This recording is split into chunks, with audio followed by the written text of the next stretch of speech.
So I already told you I absolutely agree with this, okay? Because honestly and truthfully, humans are the only people who, humans are one of the few species that has this particular issue, okay? So I'm going to take you over to a little nature article. So it says female mate choice, and this is from nature.com. Mate choice is also this is a female mate choice. Mate choice is also a key element of mating systems. In most species, females are choosier when picking a mate than males. A significant reason for this is the higher investment females make in each gamete than males.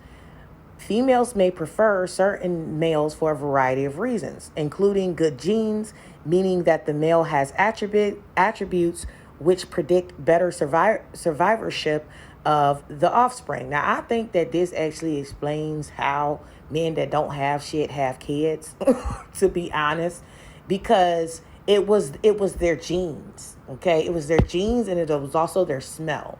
Humans, like all other animals, we sniff each other without realizing we sniff each other. And men that have like a whole bunch of kids can come from unpredictable, you know, unpredictable environment, a need to increase and ensure reproduction. When animals have like a short lifespan, they tend to populate a lot, like to reproduce a lot. And I've always felt that that is connected to black males, because black males were told that they're an endangered species and they're not going to live past 26. Good potential parenting by the male, or possession of resources by the male that will support the offspring during their growth and development. Okay, all of these are things that are looked for in the animal kingdom: good genes, good parenting abilities, and possession of resources. So it's just so odd that humans decided to do just a completely different thing. Just a completely different thing. And it also says females are predicted to be choosier about selecting their mates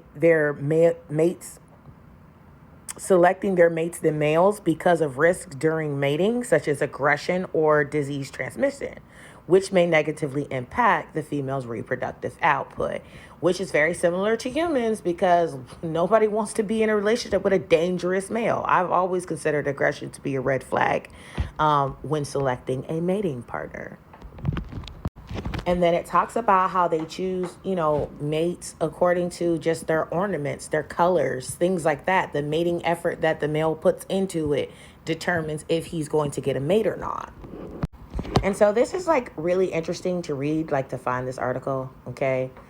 Because it talks about the different type of mating styles, and quite a few of these are done by humans. And it's quite interesting the reason why animals do them, like promiscuity, polyandry, polygyny, polygyandry. Like that's actually a thing. Like it varies, so it's quite fascinating.